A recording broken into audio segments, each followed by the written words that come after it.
Dear friends, so today I'm back again with another story from the Timeless collection. So today I'm going to read a story written by Rabindranath Tagore ji, and name of the story is The Castaway. It's a little long story, so please stay patient and do listen till the end. It's a very interesting story. So without any further delay, let's begin with the story. Towards night, the tempest was at its climax. From the tremendous storm of rain, the crash of thunder, and the recurring flashes of lightning, you may imagine that a clash of the divine beings and evil spirits was raging in the sky. Dark clouds waved like the flags of doom. The Ganges was lashed into a fierceness, and the trees of the gardens on either bank groaned and sighed. In a shut room of one of the riverside houses at Chandler Nagore, a couple was seated on a quilt on the floor, eagerly engaged in a conversation. An earthen lamp burned alongside them. The husband, Sharat, was saying, I wish you would stay on a few days more. You would then be able to return home quite strong again. The wife, Kiran, was saying, I have quite recovered already. It will not, cannot possibly do me any harm to go home now. Every married person will at once understand that the conversation was not quite so brief as I have reported it. The matter was not difficult, but the arguments for and against did not advance it towards a solution.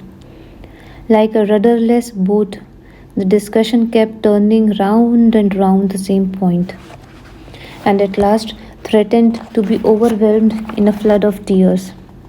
Sharat said, The doctor thinks you should stop here for a few days longer. Kiran replied, Your doctor knows everything?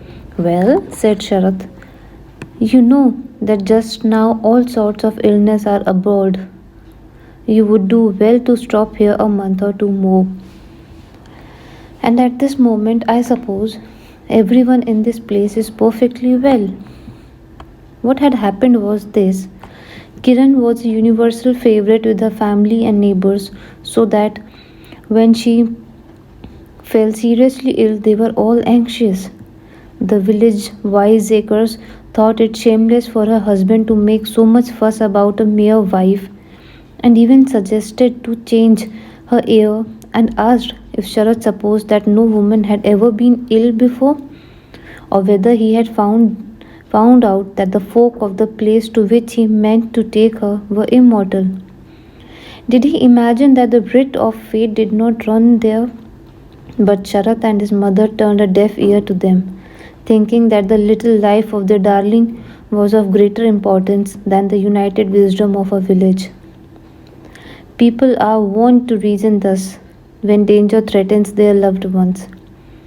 So Sharat went to Chandler Nagore and Kiran recovered, though she was still very weak. There was a pinched look on her face, which filled the beholder with pity and made his heart tremble as though he thought how narrowly she had escaped death. Kiran was fond of society and amusement. The loneliness of a riverside villa did not suit her at all. There was nothing to do there. There were no interesting neighbors, and she hated to be busy all day with medicine and dieting. There was no fun in measuring doses and making fomentations. Such was the subject discussed in their closed room on this stormy night. So long as Kiran designed to argue, there was a chance of a fair fight. When she ceased to reply and with a toss of her head disconsolately looked the other way, the poor man was disarmed. He was on the point of surrendering unconditionally when a servant shouted a message through the shut door. Sharat got up and on opening the door learned that a boat had been upset in the storm and that one of the occupants, a young Brahman boy, had succeeded in swimming ashore at their garden. Kiran was at once her own sweet self and set to work to get some dry clothes for the boy. She then warmed a cup of milk and invited him to her room. The boy had long curly hair, big expressive eyes, and no sign yet of hair on the face. Kiran, after getting him to drink some milk, asked him all about himself. He told her that his name was Neelkanta and that he belonged to a theatrical troupe.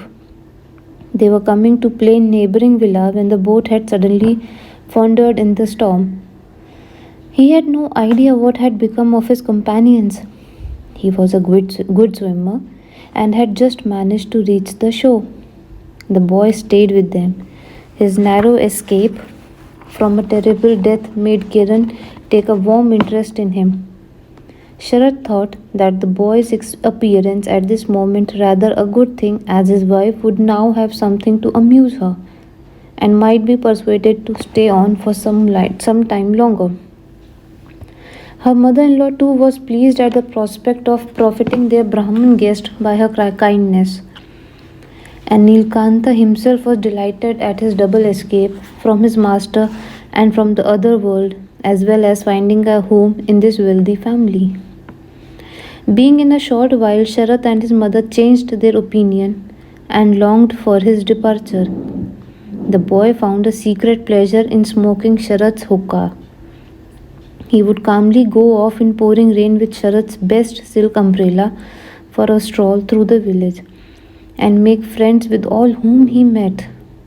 Moreover, he had got hold of a mongrel village dog which he petted so recklessly that it came indoors with muddy paws and left tokens of its visit on Sharat's spotless bed. Then he gathered about him a devoted band of boys of all sorts and sizes. And the result was that not a solitary mango in the neighborhood had a chance of ripening that season. There is no doubt that Kiran had a hand in spoiling the boy. Sharat often warned her about it, but she would not listen to him. She made a dandy of him with Sharat's cast off clothes and gave him new ones. And because she felt drawn towards him and had a curiosity to know more about him, she was constantly calling him to her own room. After her bath and midday meal, Kiran would be seated on the bedstead with a betel leaf box by her side, and while her maid combed and dried her hair, Nilkant would stand in front and recite poems out of his repertoire with appropriate gesture and song, his elf locks waving wildly. Thus the long afternoon hours passed merrily away. Kiran would often try to persuade Sharat to sit with her as one of the audience, but Sharat, who had taken a cordial dislike to the boy, refused. Nor could Neelkant do his part half so well when Sharat was there. His mother would sometimes be lured by the hope of hearing sacred names in the recitation, but love of her midday sleep speedily overcame devotion, and she lay lapped in dreams. The boy often got his ears boxed and pulled by Sharat, but as this was nothing to what he had been used to as a member of the troupe, he did not mind it in the least. In his short experience of the world, he had come to the conclusion that as the earth consisted of land and water, so human life was made up of eatings and beatings, and that the beatings largely predominated. It was hard to tell Nilkanta's age. If it was about 14 or 15, then his face was too old for his years. If 17 or 18, then it was too young. He was either a man too early or a boy too late. The fact was that joining the theatrical band when very young, he had played the parts of Radhika, Damayanti, and Sita, and a thoughtful providence so arranged things that he grew to the exact stature that his manager required, and then growth ceased. Since everyone saw how small Nilkanta was, and he himself felt small, he did not receive due respect for his years. Causes, natural and artificial, combined to make him sometimes seem immature for 17 years, and at other times a mere lad of 14, but far too knowing even for 17. And as no sign of hair appeared on his face, the confusion became greater, either because he smoked or because he used language beyond his ears. His lips puckered into lines that showed him to be old and hard.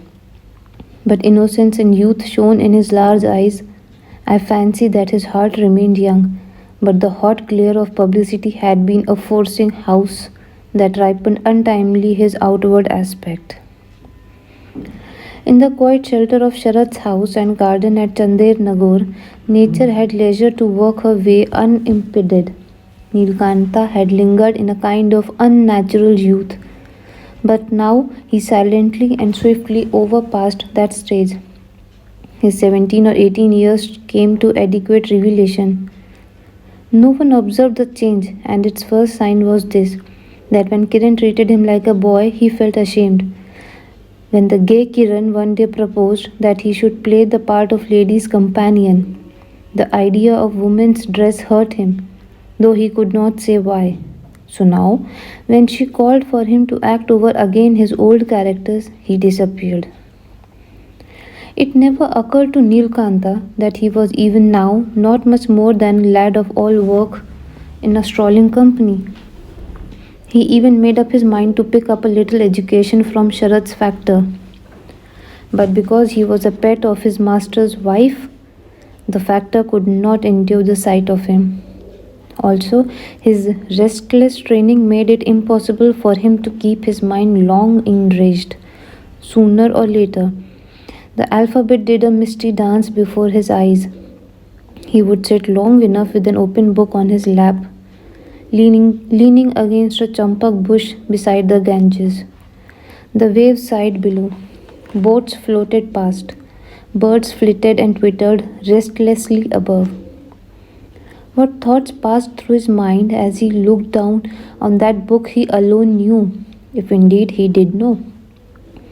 He never advanced from one word to another, but the glorious thought that he was actually reading a book filled his soul with exultation. Whenever a boat went by, he lifted his book and pretended to be reading hard, shouting at the top of his voice. But his energy dropped as soon as the audience was gone.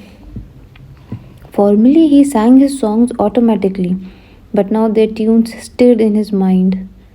Their words were of little import and full of trifling alliteration. Even the feeble meaning they had was beyond his comprehension. Yet, when he sang, "Twice born bird, wherefore stilled, to wrong our royal lady, goose. Ah, say why wilt thou slay her in forest shady?" Then he felt as if transported to another world and to fear other folk. This familiar earth and his own poor life became music, and he was transformed. That tale of the goose and the king's daughter flung upon the mirror of his mind a picture of surpassing beauty. It is impossible to say what he imagined himself to be, but the destitute little slave of the theatrical troupe faded from his memory.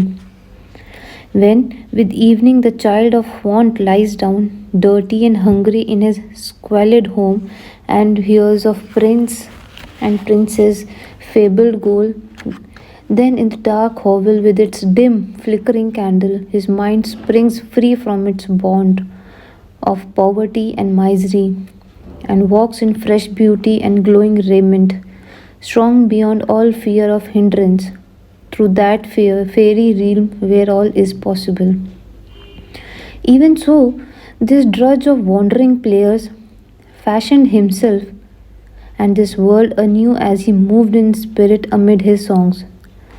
The lapping water, rustling leaves, and calling birds, the goddess who had given shelter to him, the helpless, the God forsaken, her gracious, lovely face, her exquisite arms with their shining bangles, her rosy feet as soft as flower petals. All these, by some magic, became one with the music of his song. When the singing ended, the mirage faded, and Nilkanta of the stage appeared with his wild elf locks. Fresh from the complaints of his neighbor, the owner of the despoiled mango orchard, Sharath would come and box his ears and cuff him.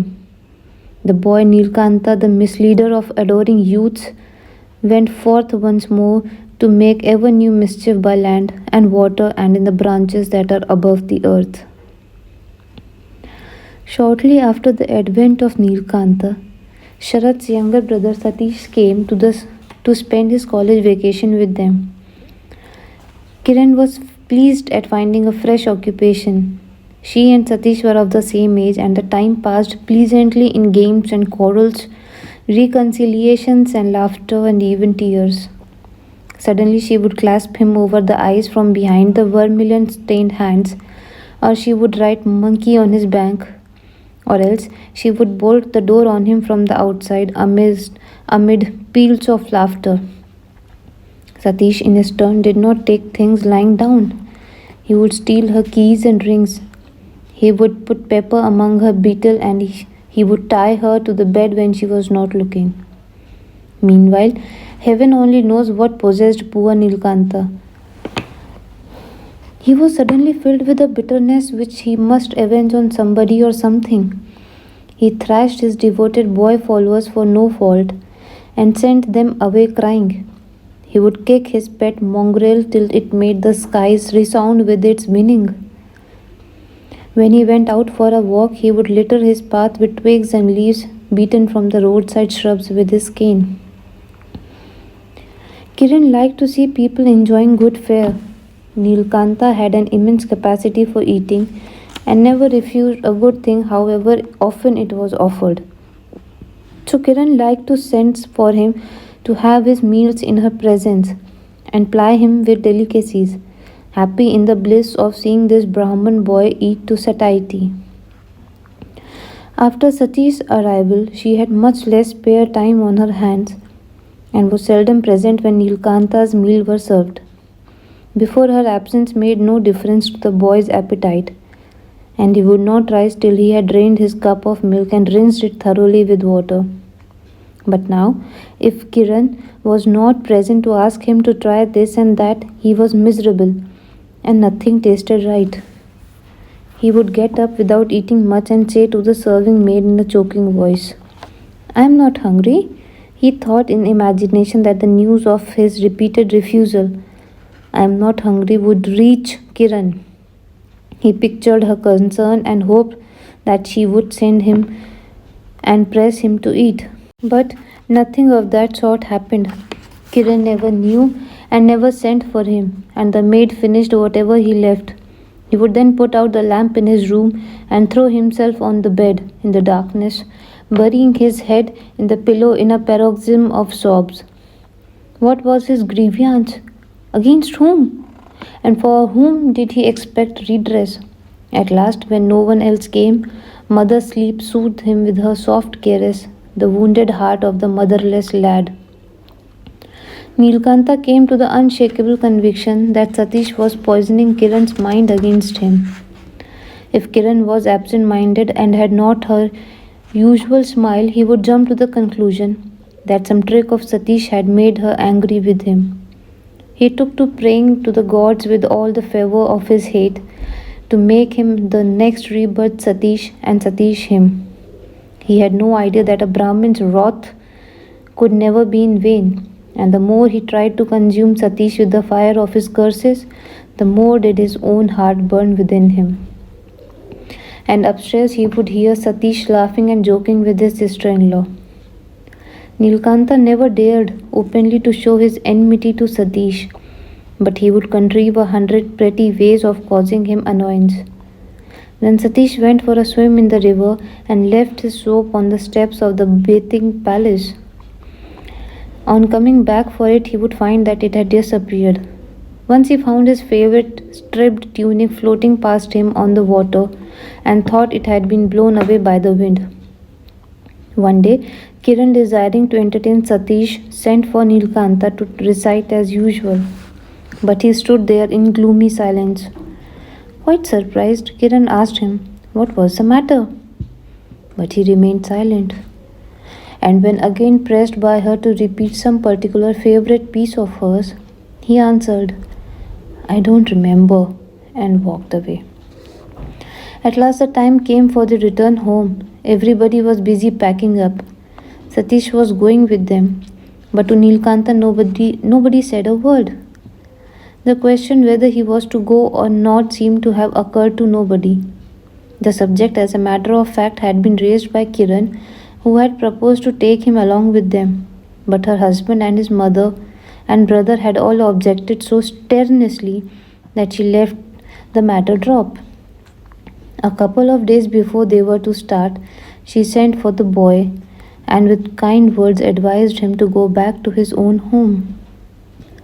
So many days had he felt neglected that this touch of kindness was too much for him. He burst into tears. Kiran's eyes were also brimming over.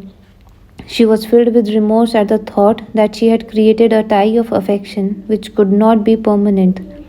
But Satish was much annoyed at the blubbering of this overgrown boy. Why does the fool stand there howling instead of speaking? Said he. When Kiran scolded him for an unfeeling creature, he replied, My dear sister, you do not understand. You are too good and trustful. This fellow turns up from the Lord knows where and is treated like a king. Naturally, the tiger has no wish to become a mouse again, and he has evidently discovered that there is nothing like a tear or two to soften your heart. Nilkanta hurriedly left the spot. He felt he would like to be a knife to cut Satish to pieces, a needle to pierce him through, and though a fire to burn him to ashes. But Satish was not even scared. It was only his own heart that bled and bled. Satish had brought him from Calcutta a grand inkstand. The ink pot was set in a mother of pearl boat drawn by a German silver goose supporting a pen holder. It was a great favorite of his, and he cleaned it carefully every day with an old silk handkerchief. Kiran would laugh and tapping the silver bird's beak would say, Twice born bird, huh? Wherefore still? To wrong our royal lady? And the usual war of words would break out between her and her brother in law.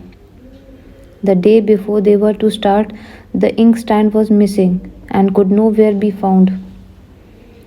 Kiran smiled and said, Brother in law, your goose has flown off to look for your Damayanti. But Satish was in a great rage.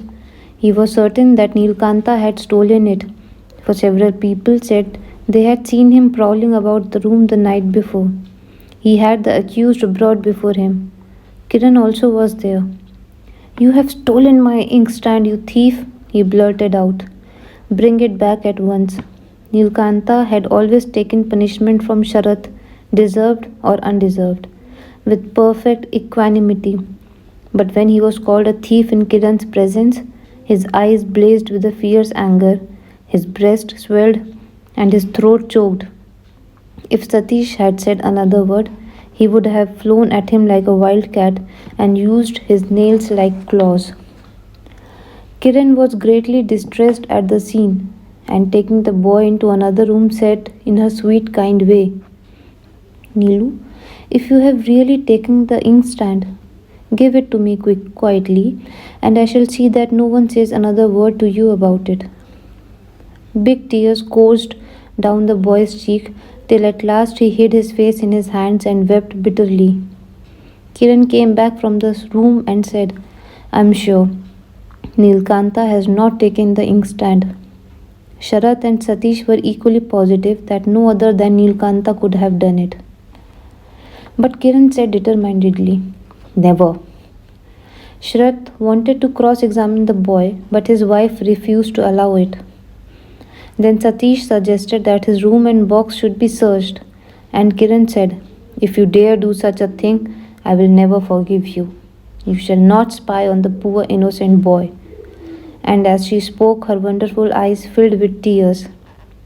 That settled the matter and effectually prevented any further molestation of Nilkanta. Kiran's heart overflowed with pity at this attempted outrage on a homeless lad. She got 2 new suits of clothes and a pair of shoes with these and a blank note in her hand.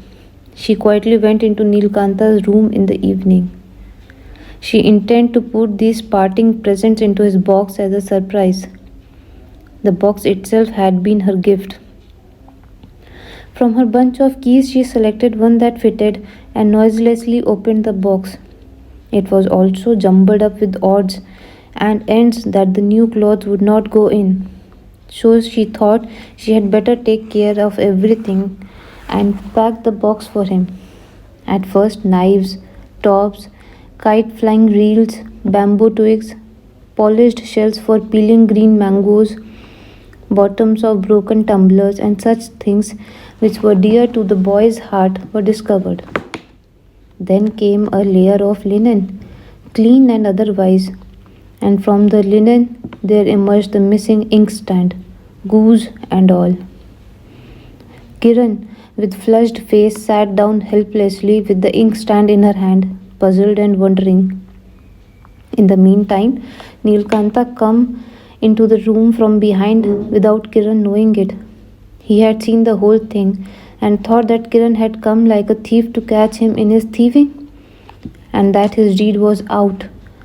How could he ever hope to convince her that he was not a thief and that only revenge had prompted him to take the inkstand, which he meant to throw into the river at first chance? In a weak moment, he had put it in the box instead. He was not a thief, his heart cried out. Not a thief. Then what was he? What could he say? That he had stolen and yet he was not a thief? He could never explain to Kiran how grievously wrong she was. And then, how could he bear the thought that she had tried to spy on him? At last, Kiran, with a deep sigh, replaced the inkstand in the box, and as if she were the thief herself, covered it up with the linen and the trinkets as they were before.